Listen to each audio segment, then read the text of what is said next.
વિદ્યાર્થી મિત્રો આમાં એવું છે લાસ્ટ 4 લેક્ચરની અંદર પરમાણુ ભારથી સ્ટાર્ટ કરી અને પ્રમાણ સૂચક સૂત્ર અને આણ્વીય સૂત્ર વિશે આપણે જોયું છે।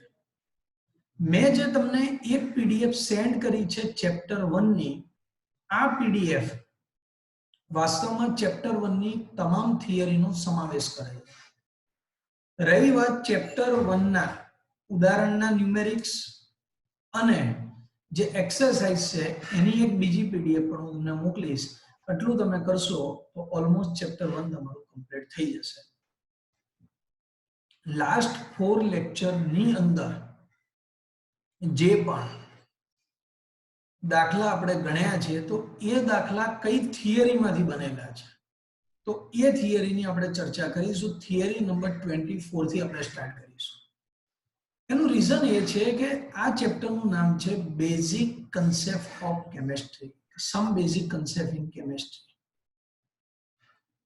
એટલે શરૂઆતના અમુક ટોપિક કેવા છે રસાયણ વિજ્ઞાનનું મહત્વની બધું એ જે એક્ઝામ ઓરિએન્ટેડ નથી પણ વાંચવા જરૂરી છે।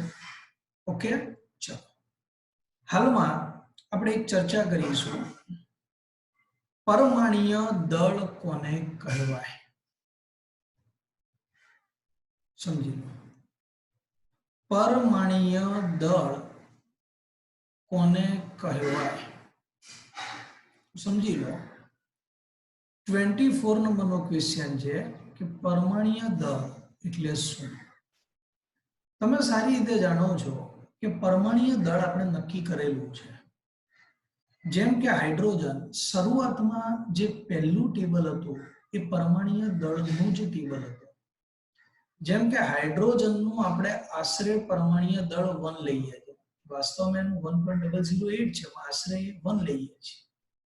ઓક્સિજનનું આશરે પરમાણ્વીય દળ આપણે 16 લઈએ છીએ, વાસ્તવમાં 15.995 છે, પણ આશરે આપણે એને 16 લઈએ છીએ।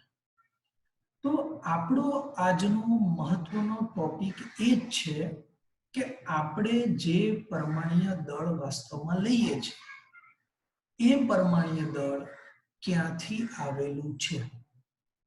થિયરી જે છે એ એક્ઝામની રીતે થોડી ઉપયોગી છે, પૂછાઈ શકે છે, પણ આ વસ્તુ ક્યાંથી આવેલી છે તેની ચર્ચા કરવાની છે। સારું, પરમાણ્વીય દળ અથવા પરમાણુ દળ હકીકતમાં ઘણું ઓછું હોય છે કારણ કે પરમાણુ નાના હોય છે। નરી આંખે આપણે પરમાણુને જોઈ શકતા નથી અને પરમાણુ એટલા નાના હોવાના કારણે તેનું દળ જે છે એ વાસ્તવમાં ખૂબ જ ઓછું હોય છે। પરંતુ કેટલીક આધુનિક પદ્ધતિઓ છે, સમજી લો તમે, કેટલીક આધુનિક પદ્ધતિઓ છે જેવી કે દળ સ્પેક્ટ્રોસ્કોપી, જેને ગુજરાતીમાં દળ સ્પેક્ટ્રોમિતિ કહેવાય, ઇંગ્લિશમાં તેને માસ સ્પેક્ટ્રોસ્કોપી તરીકે ઓળખી શકાય છે। જેના ઉપયોગથી સારી એવી પદ્ધતિથી પરમાણ્વીય દળ આપણે ગણી શકીએ છીએ। ઓકે, આ થોડું યાદ રાખવાનું છે। હાઇડ્રોજન પરમાણુ જે સૌથી હલકો છે, હાઇડ્રોજન પરમાણુ જે સૌથી હલકો છે અને અડસટ્ટે એટલે આશરે તેનું દળ 1 ગણવામાં આવ્યું છે કોઈ પણ એકમ વગર, અને બીજા પરમાણુના દળ તેની સાપેક્ષ દર્શાવવામાં આવ્યા હતા। એટલે શરૂઆતમાં શું કરવામાં આવ્યું, એ લોકોએ નક્કી કર્યું કે ધારો કે હાઇડ્રોજનનું દળ 1 છે, અડસટ્ટે એટલે આશરે 1 નક્કી કરી દીધું અને તેની સાપેક્ષ બીજા તત્વોના દળ નક્કી કરવામાં આવ્યા। પરંતુ જેમ જેમ રસાયણ વિજ્ઞાનનો વિકાસ થતો ગયો તેમ પરમાણ્વીય દળ જે છે, જેમ જેમ રસાયણ વિજ્ઞાનનો વિકાસ થતો ગયો તેમ તેમ પરમાણ્વીય જે દળ છે એ પરમાણ્વીય દળની આધુનિક પદ્ધતિમાં કાર્બન 12 ને પ્રમાણિત ગણવામાં આવે। સમજી લો, મોડર્ન મેથડ ની અંદર કાર્બન 12 ને પ્રમાણિત ગણવામાં આવ્યો અને કાર્બન 12 ની સાપેક્ષ અન્ય તત્વોના દળને ગણવામાં આવ્યા। સમજી લો, એટલે અત્યારે આપણે જે પણ દળ ગણીએ છીએ એ વાસ્તવમાં કાર્બન 12 ની સાપેક્ષ છે। કાર્બન 12 કાર્બન 12 નો અર્થ એવો થાય છે C12 અને હંમેશા કોઈ પણ પરમાણુની ઉપર જે લખેલું હોય છે જે સંખ્યા લખેલી છે તેને તેના પરમાણુ ભાર તરીકે આપણે માનીએ છીએ એટલે કાર્બન 12 નો જે પરમાણુ ભાર છે એ પરમાણુ ભાર વાસ્તવમાં 12 છે ઓકે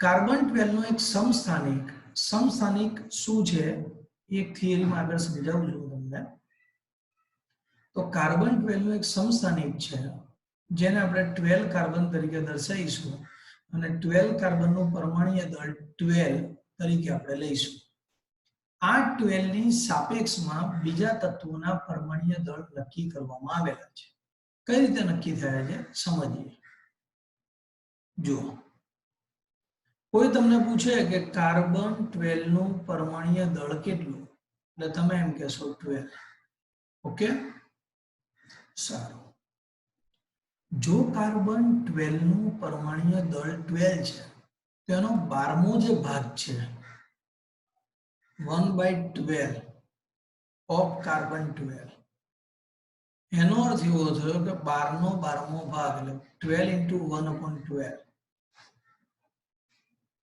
1 આવ્યો એટલે અહીંયા એવું કહેવા માંગે છે કે કાર્બન 12 નો જે 12મો ભાગ છે એ 1 થશે હવે દાખલા તરીકે મારે ઓક્સિજનના દળની તુલના કરવી છે તો ઓક્સિજનના દળની તુલના એ રીતે થાય છે કે કાર્બન 12 ના 12મા ભાગના જે દળ છે એ દળ કરતા ઓક્સિજનનું દળ લગભગ 16 ગણું છે અને 16 ગણું છે તો ઓક્સિજનનું જે દળ છે એ દળને આપણે 16 તરીકે લઈએ છીએ ઓક્સિજનનું જે દળ છે એને આપણે 16 તરીકે લઈએ છીએ ખ્યાલ આવ્યો તમને કોઈ તમને એમ કહે કે નાઇટ્રોજનનો પરમાણુ ભાર 14 છે તેને એવું કહી શકાય કે કાર્બન 12 ના 1/12 ભાગ છે તેના કરતા તે 14 ગણો છે કેમ કારણ કે કાર્બન 12 ના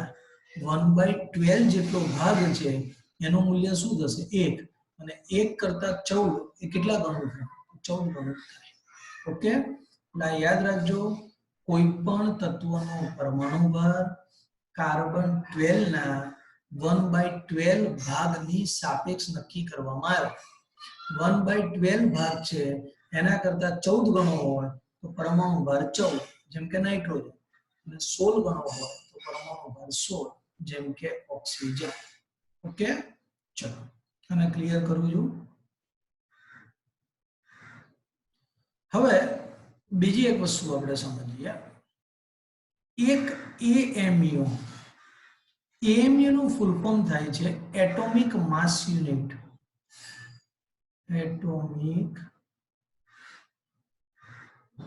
માસ યુનિટ અને AMU કહેવાય એક AMU ની વ્યાખ્યા આવી છે જોઈ લો કાર્બન 12 પરમાણુનો 1/12 ભાગ એટલે બહુ ઈઝી છે કાર્બન 12 એટલે 12 અને એનો 1/12 એટલે કેટલું થયું 1 થયું આજે 1 મળ્યું અને 1 AMU કહેવાય અને AMU નું ફૂલ ફોર્મ એટોમિક માસ યુનિટ હવે આ લોકોએ સાયન્ટિફિક મેથડથી એવું મેળવી નાખ્યું કે 1 AMU બરાબર 1.66056 into 10⁻⁻24 GN નથી GM છે ગ્રામ છે ઓકે 1 AMU બરાબર 1.66 into 66056 into 10⁻⁻24 ગ્રામ આ 1 AMU છે અને 1 AMU એટલે શું તો કાર્બન 12 નો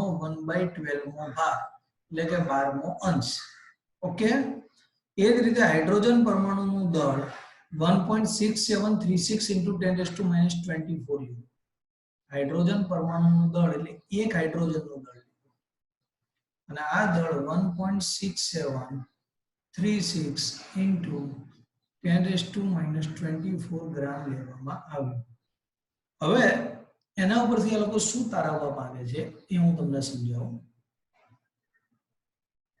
ચલો આને ક્લિયર કરી દઉં છું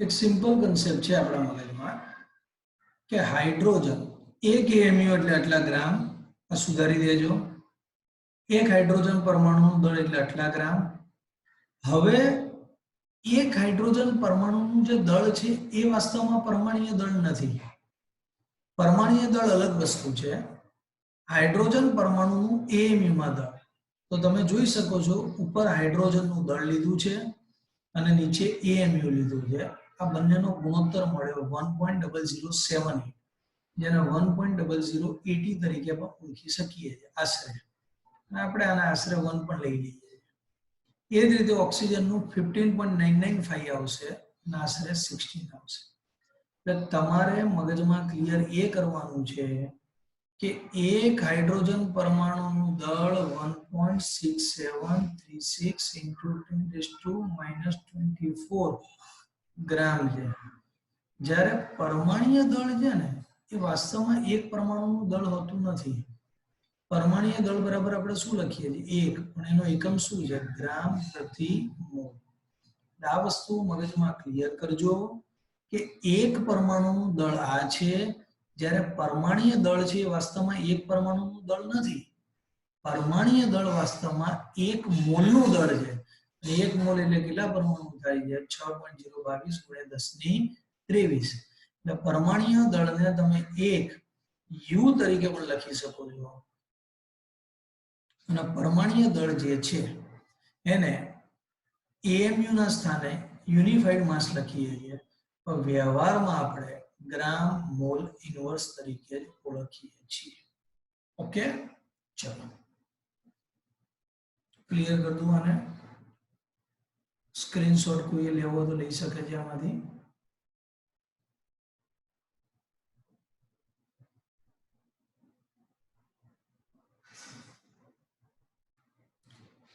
હવે હું તમને 5 થી 7 મિનિટનો સમય આપું છું કારણ કે થિયરી પોર્શન છે એટલે બહુ શાંતિથી આપણે ચલાવવું છે તમને આખી થિયરી બે વાર વાંચી લો કોઈ પણ પ્રોબ્લેમ હોય તો મને ચેટમાં લખો એનું ફરીથી ડિસ્કશન આપણે કરીશું ઓકે હવે આના પછી સેકન્ડ થિયરી આપણી એવી છે સેકન્ડ જે પોર્શન છે આપણો સરેરાશ પરમાણુય દળ વિશે લખો સરેરાશ પરમાણુય દળ છે એ દળ વિશે લખો બહુ જ ઇન્ટરેસ્ટિંગ થિયરી છે બીજું કશું જ આમાં ગોખવાનું નથી હું સમજાવી દઉં તમારે શું કરવાનું છે એના માટે હું તમને એક વ્હાઇટ બોર્ડ ઉપર લઈ જાઉં થોડું સમસ્થાનિકો વિશે હું તમને સમજાવી દઉં જુઓ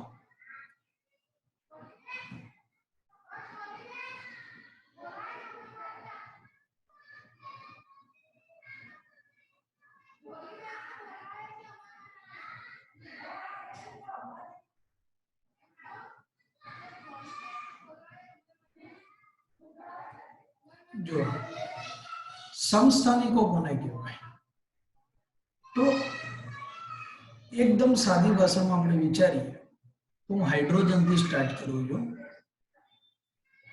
આ હાઇડ્રોજન છે એનો પરમાણુ ક્રમાંક 1 અને પરમાણુ ભાર 1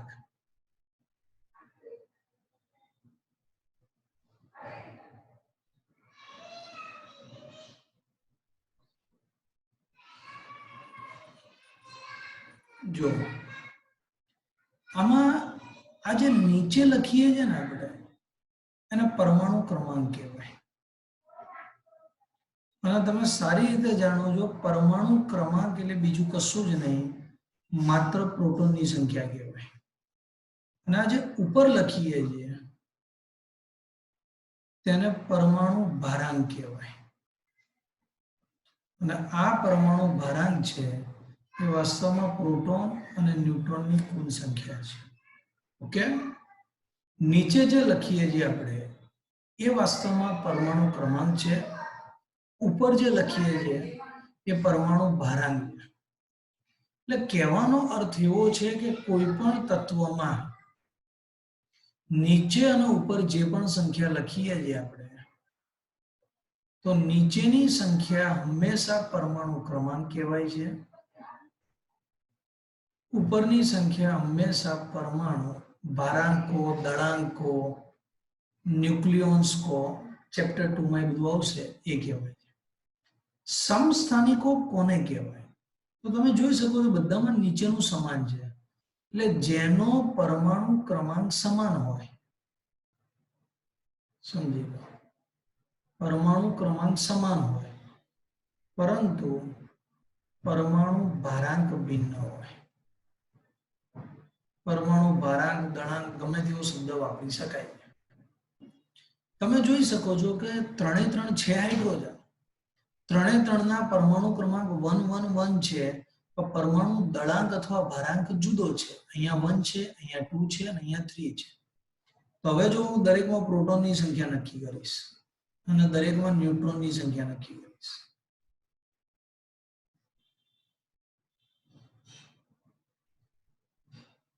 જો પહેલી વાત હાઇડ્રોજનની કરીએ તો હાઇડ્રોજનમાં પ્રોટોન 1 છે, તો અહીંયા પણ પ્રોટોન 1 છે અને અહીંયા પણ પ્રોટોન 1 જ છે. બીજી વાત કરીશું આપણે ન્યુટ્રોનની. તો તમે જુઓ કે આ 1 માં શું છે?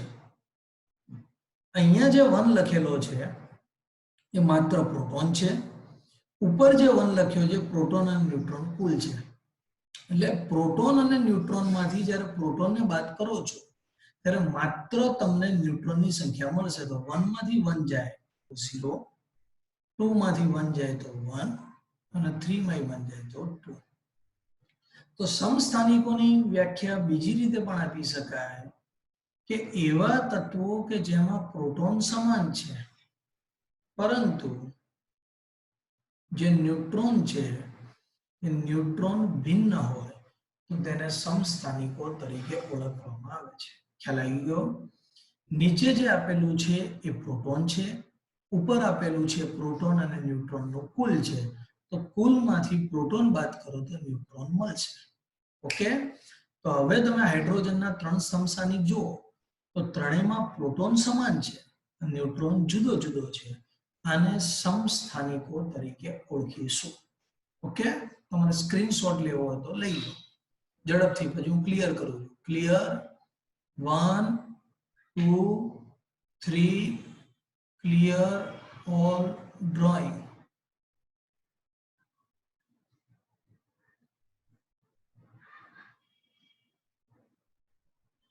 ચલો, ઓકે. બીજી એક વસ્તુ આપણે વાત કરવાની છે અહીંયા આગળ, કાર્બન વિશેની આપણે આવી વાત કરવા માંગીએ. કાર્બન 6 કાર્બન 12 છે, 6 કાર્બન 13 છે અને 6 કાર્બન 14 છે. હવે કેવું છે કે કુદરતમાં આ બધા જ કાર્બન આપણને મળતા હોય છે. બધાના પરમાણુ ક્રમાંક સેમ છે, જોઈ લો તમે, બધાના પરમાણુ ક્રમાંક સેમ છે પણ પરમાણુ ભારાંક બધાના ભિન્ન છે. ઓકે, માટે એને નામ આપીશું આપણે સમસ્થાનિકો. ઓકે, જેને ઇંગ્લિશમાં આઇસોટોપ તરીકે ઓળખવામાં આવે છે. પ્રોટોન અને ન્યુટ્રોનની સંખ્યા, તો દરેકમાં પ્રોટોનની સંખ્યા 6 6 અને 6 છે. ન્યુટ્રોનની સંખ્યા તો 12 માંથી 6 જશે તો 6, 13 માંથી 6 જશે તો 7 અને 14 માંથી 6 જશે તો 8. તો આને કહેવાય સમસ્થાનિકો. હવે પ્રોબ્લેમ શું થાય છે કે કુદરતની અંદર કાર્બન 12 પણ મળે છે, કાર્બન 13 પણ મળે છે અને કાર્બન 14 પણ મળે છે. જો કુદરતમાં આવા જુદા જુદા સમસ્થાનિકો મળતા હોય અને દરેકનું દળ અલગ અલગ હોય તો આપણે કાર્બનનું કયું દળ લેવું? 12 લેવું, 13 લેવું કે 14 લેવું? વ્યવહારિક વસ્તુ છે. જનરલી આપણે કાર્બનનો પરમાણુ ભાર 12 લઈએ તો 13 અને 14 કેમ નથી લેતા? તો આના માટે એક નિયમ બનાવ્યો છે કે કુદરતમાં જેટલા પર્સન્ટેજ પ્રમાણે મળે છે એ પ્રમાણે ગણતરી કરી અને સરેરાશ પરમાણુ ભાર લેવો. તો એ એવરેજ આપણે કાઢવાની છે. ધોરણ 9 અને 10 માં તમે મધ્યક શોધતા શીખ્યા હશો, તો અહીંયા પણ હું તમને એક મધ્યક શોધતા જ શીખવાનું છું. ઓકે, ચલો આનો સ્ક્રીનશોટ લેવો હોય તો તમે લઈ શકો છો. પછી આપણે આને ક્લિયર કરી નાખીએ છીએ. હવે અહીંયા આવી જાઓ. ચલો, હવે તમને આટલું તો સમજાઈ ગયું કે સમસ્થાનિકો કોને કહેવાય. સાંભળો,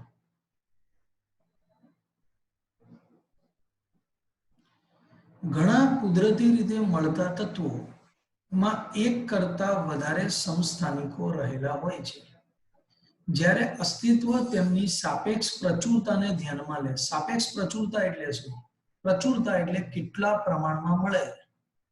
હું આને સાદી ભાષામાં કહું તો એવું કહી શકાય કે દરેક તત્વ કેટલા પ્રમાણમાં મળે છે એને કહેવાય પ્રચુરતા. તેના ઉપરથી તેનું પરમાણ્વીય દળ ગણવાનું છે. જો કુદરતમાં શું થઈ રહ્યું છે એને આપણે સમજીએ.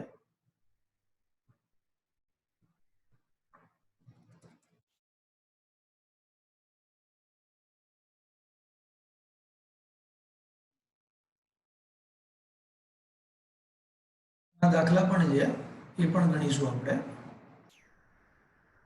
જો સમસ્થાનિકને તમે જુઓ તો સમસ્થાનિક કાર્બન 12 છે, કાર્બન 13 છે અને કાર્બન 14 છે. હવે આ આંકડાકીય માહિતી એ આપણને આપેલી છે જે એ લોકોએ મેળવેલી છે.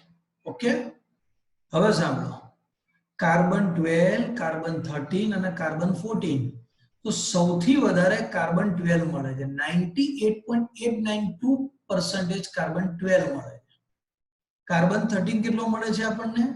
1.0108% મળે છે. હવે કાર્બન 14 જુઓ કેટલો મળે? 2 into 10⁻10% મળે. હવે 2 into 10⁻10% એટલે શું થયું? બહુ જ ઓછા પર્સન્ટેજ થયા. ઓકે, તો સૌથી વધારે કાર્બન 12 મળે. હવે દરેકના પરમાણ્વીય દળ આપેલા છે. કાર્બન 12 નું એક્ઝેક્ટ પરમાણ્વીય દળ 12 આપેલું છે. 13 નું 13 જ હોય પણ માપો એટલે આવું તમને મળે છે. અને 14 નું આ મળે. તો આપણે બધાની એવરેજ કાઢીશું, જેને નામ આપીશું સરેરાશ પરમાણ્વીય દળ. તો એ એવરેજ કઈ રીતે આપણે કાઢી શકીએ છીએ એના વિશે હું તમને અહીંયા આગળ સમજાવું. જો ધ્યાનપૂર્વક સમજો. સરેરાશ પરમાણ્વીય દળ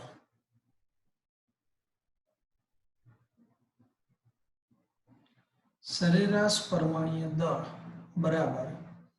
અહીંયા મને એવું લાગે છે કે આંકડાકીય કઈ ભૂલ છે આની અંદર. એક જ મિનિટ આપણે ચેક કરી લઈએ. ઘણી વખત શું છે કે આપણે જે પેમ્પલેટ બનાવતા હોઈએ એમાં જે માહિતી આપેલી હોય અને ટેક્સ્ટ બુકમાં આપેલી હોય તેમાં થોડું ઘણું ડિફરન્ટ રહેતું હોય છે. એટલે હવે હું તમને સુધારી આપું છું કે શું આંકડાકીય ભૂલ છે આની અંદર.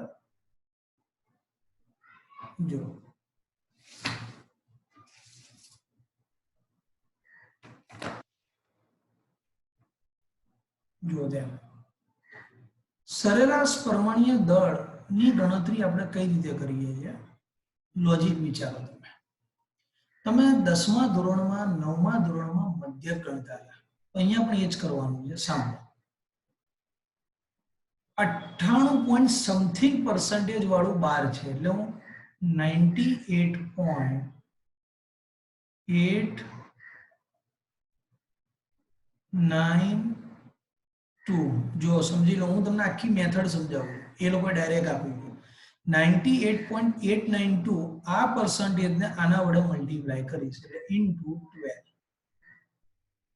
પ્લસ આ પર્સન્ટેજને આની સાથે મલ્ટીપ્લાય કરીશ એટલે 1.108 ઇન્ટુ 13.00335 પ્લસ આ પર્સન્ટેજને આની સાથે મલ્ટીપ્લાય કરીશ એટલે 2 ઇન્ટુ 10⁻10 into 14.00317. આ બધાને મલ્ટીપ્લાય કર્યા પછી બધા પરસેન્ટેજમાં છે અને કુલ પરસેન્ટેજ 100 હોય એટલે હું 100 વડે ભાગીશ. બહુ ઈઝી મેથડ છે. આ મલ્ટીપ્લાય 12, આ મલ્ટીપ્લાય આ મલ્ટીપ્લાય આ, અને ટોટલ ટકા 100 હોવાથી આપણે 100 વડે ડિવાઈડ કરીશું અને પછી ફાઇનલ જે જવાબ મળે એ આપણે લખીશું. ટેક્સ્ટ બુક વડે શું કર્યું છે ખબર છે? પહેલેથી જ 100 વડે ભાગી નાખ્યા. જુઓ તમે, હું અહીંયા 98.892 લખ્યું છે, એની જગ્યાએ જો એને 100 વડે ભાગીને જ લખ્યું. જોઈ લો, અહીંયા હું 1.102 લખ્યું, એની જગ્યાએ 100 વડે ભાગીને જ લખ્યું. અહીંયા 2 × 10⁻²છે, અહીંયા આગળ વાસ્તવમાં આ ભૂલ છે, આની અંદર 10⁻12. એ લોકોએ પહેલેથી જ 100 વડે ભાગેલા છે. આપણે આવું નથી કરવું, કારણ કે આમાં ગોખવું પડશે. એટલે તમે આનો સ્ક્રીનશોટ લઈ લો, કશું જ નહીં, ટકા ગુણ્યા 12, ટકા ગુણ્યા 12, ટકા ગુણ્યા 12, ત્રણેયનો સરવાળો ભાગ્યા 100. જે આન્સર આવે 100 વડે ભાગી દો એટલે તમને ફાઇનલ આન્સર મળશે. ઓકે, ચલો આનો સ્ક્રીનશોટ લઈ લો.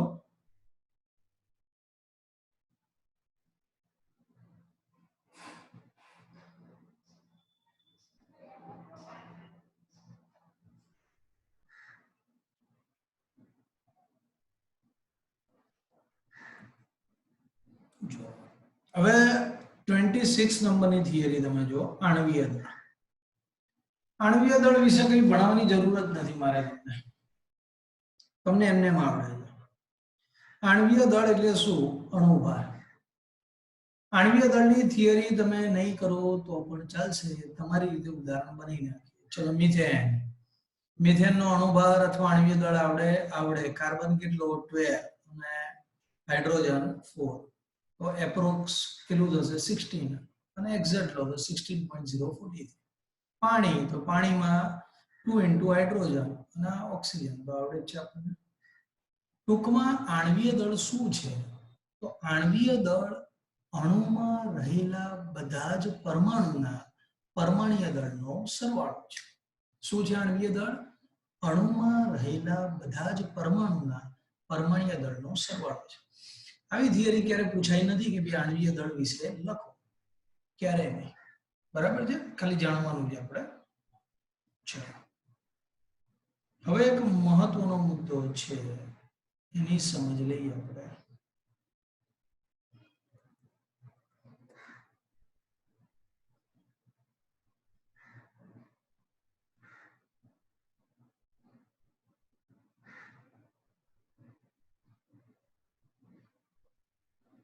જો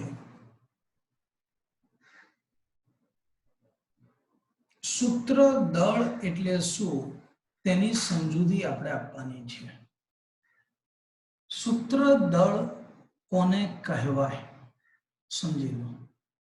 અને સૂત્ર દળ શબ્દ જે છે એ સૂત્ર દળ શબ્દ ક્યારે વાપરી શકાય સમજો.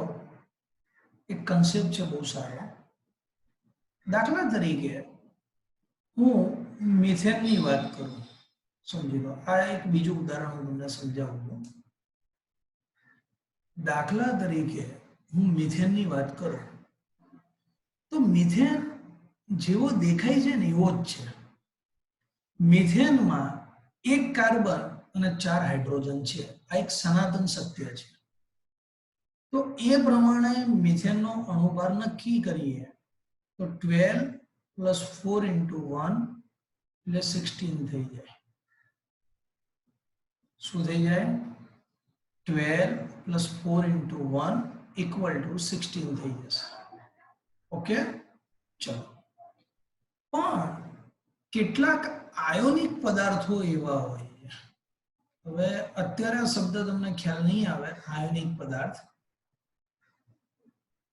જેમ કે સોડિયમ ક્લોરાઇડ. જે રીતે સોડિયમ ક્લોરાઇડ આપણે લઈએ છીએ તે એક આયોનિક પદાર્થ છે. શું થાય છે સોડિયમ ક્લોરાઇડમાં? સોડિયમ ક્લોરાઇડ દેખાય છે આપણને એક અણુ તરીકે, પણ એ અણુ તરીકે નથી. વાસ્તવમાં સોડિયમ ક્લોરાઇડમાં એવું છે કે ઘન અવસ્થામાં પણ પૂરેપૂરો આખો NaCl નથી હોતો, ઘન અવસ્થામાં પણ Na+ અને Cl- આ બંને સ્ફટિક રચનામાં ગોઠવાયેલા હોય છે. જેમ મિથેનમાં આપણે શું કહી શકીએ કે મિથેન એક અણુ જ છે, કાર્બન હાઇડ્રોજન ભેગું થઈને એક સિંગલ અણુ બને. અહીંયા એવું નથી. NaCl જે છે એમાં વાસ્તવમાં Na+ અને Cl-. NaCl માં વાસ્તવમાં Na+ અને Cl-. આ બંને આયનો જુદા જુદા છે અને એ પણ ઘન અવસ્થામાં.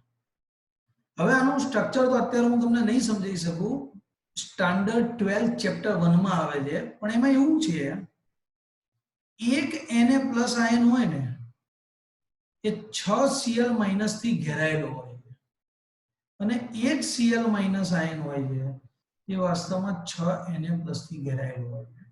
એટલે વસ્તુ આવી છે કે એક Na+ ની આજુબાજુ 6 અને એક Cl ની આજુબાજુ 6 Na+ હોય છે, એટલે એકંદરે સંખ્યા સમાન થઈ જાય. આથી જ્યારે NaCl નો ઉલ્લેખ નીકળે ત્યારે આવા સંયોજનોમાં તેનું આણ્વીય દળ આપણે નથી ગણતા, આપણે NaCl નું માત્ર સૂત્ર દળ ગણીએ. જ્યારે NaCl નો ઉલ્લેખ નીકળે ત્યારે NaCl નું આણ્વીય દળ નહીં ગણીએ, સૂત્ર દળ ગણીશું. અને એ સૂત્ર દળ ગણવા માટે Na અને Cl બંનેના અલગ અલગ પરમાણુ ભાર લઈ અને તેનો સરવાળો કરવામાં આવે છે. જેમ કે આનો 23 છે અને આનો 35.5 છે, આન્સર 58.5 મળશે. પણ NaCl ના ઉદાહરણમાં તમને ખ્યાલ નહીં આવે, એનું કારણ હું તમને સમજાવું. કોઈ તમને કે NaCl નો અણુભાર કેટલો, તો પણ 58.5 જ થશે. અને NaCl નો સૂત્રભાર કેટલો થશે, તો પણ 58.5 થશે, કારણ કે NaCl નું સૂત્રમાં એક Na અને એક Cl છે. એટલે એમાં ખ્યાલ નહીં આવે તમને. ખાલી તમારે એટલું યાદ રાખવાનું છે કે જે પદાર્થો આયોનિક છે તેમાં આ વસ્તુ જોવા મળે છે. શાંતિથી વાંચી લો. અને હું તમને એક એવું ઉદાહરણ સમજાવું છું NaCl સિવાય કે જેનાથી તમારા મગજમાં એકદમ ક્લિયર થઈ જશે કે સૂત્ર દળ, જેને ઇંગ્લિશમાં ફોર્મ્યુલા માસ તરીકે ઓળખાય છે, આ વાસ્તવમાં શું છે. 5 મિનિટ આને વાંચી લો, પછી આપણે એક સૂત્રની ચર્ચા કરીએ.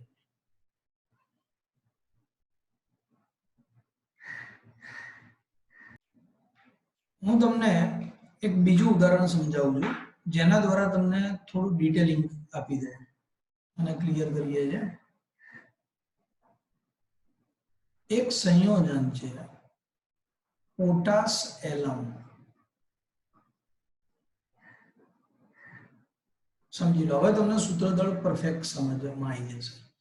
પોટાશ એલમ, જેને સાદી ભાષામાં ફટકડી તરીકે ઓળખીએ છીએ આપણે. આ પોટાશ એલમનું અણુસૂત્ર શું છે ખબર તમને? K2SO4 into Al2SO4 thrice into 24H2. આ પોટાશ એલમનું અણુસૂત્ર છે. ઓકે, ચલો અણુસૂત્ર આપણે પોટાશ એલમનું બનાવ્યું.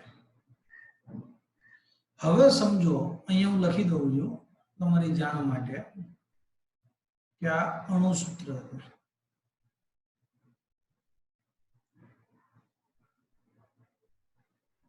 ઓકે, આના પરથી તેનો અણુભાર 948 ગ્રામ મોલ ઇન્વર્સ મળે. આ જેનો અણુભાર છે અને આ અણુભાર આપણને મળશે 948 ગ્રામ મોલ ઇન્વર્સ મળશે. ઓકે, સારું. હવે સૂત્ર દળ, લાસ્ટ લેક્ચરમાં આપણે જે પ્રમાણ સૂચક સૂત્ર સમજ્યા હતા એ જ આ છે. પણ કેવું છે કે પ્રમાણ સૂચક સૂત્ર કોમન વર્ડ છે અને સૂત્ર એ માત્ર આયોનિક માટે વધારે વપરાય છે. આનું પ્રમાણ સૂચક સૂત્ર લઈએ. મેં તમને બનાવતા શીખવાડ્યું હતું પ્રમાણ સૂચક સૂત્ર કઈ રીતે થાય. આમાંથી કોમન શું નીકળે, ચલો મને ચેટ બોક્સમાં જણાવો કે આમાંથી કોમન શું નીકળશે. કેટલા વડે હું આને ભાગી શકું? કોમન શું નીકળી શકે?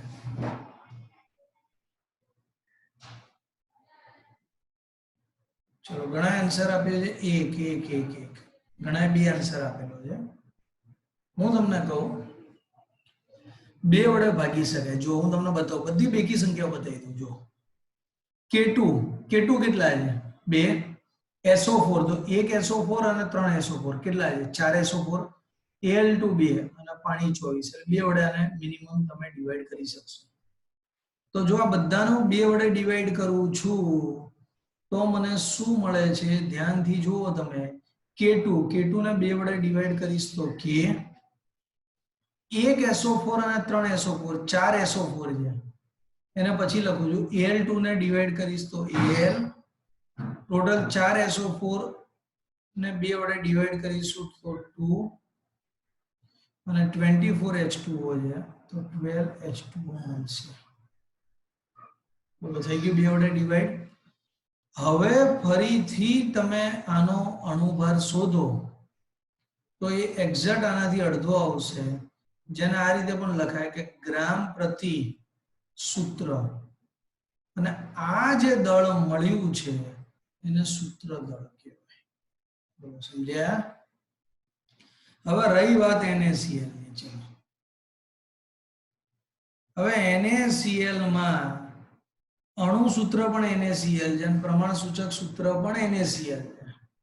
એટલે તમે એનો અણુભાર ગણશો તો પણ 58.5 આવશે ગ્રામ મોલ ઇન્વર્સ, અને તેનું પ્રમાણ સૂચક સૂત્ર ગણશો તો પણ 58.5 ગ્રામ પ્રતિ સૂત્ર આવશે. ઓકે, ટેક્સ્ટ બુક વડે શું છે NaCl નું ઉદાહરણ લીધું એટલે તમને ખ્યાલ ના આવે, કારણ કે અણુભાર અને પ્રમાણ સૂચક સૂત્રભાર બંને સેમ દેખાય છે. પોટાશ એલમમાં તમને ખબર પડશે. ટૂંકમાં પ્રમાણ સૂચક સૂત્ર ઉપરથી શોધવાનું હોય છે, પણ ધ્યાન રાખવાનું સૂત્ર દળ શબ્દ જ્યારે આયનો હોય છે એના સંદર્ભમાં જ વાપરવામાં આવે છે. ઓકે, ચલો આનો સ્ક્રીનશોટ લઈ લેજો તમે.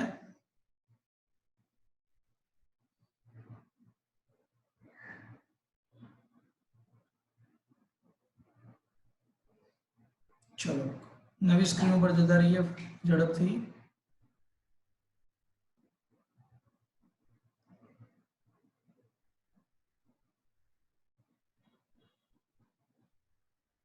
ઓકે, આના પછીનો ટોપિક છે મોલ સંકલ્પના અને મોલર દળ. નો પ્રોબ્લેમ. જે ટોપિકની ચર્ચા આપણે પછી કરીશું.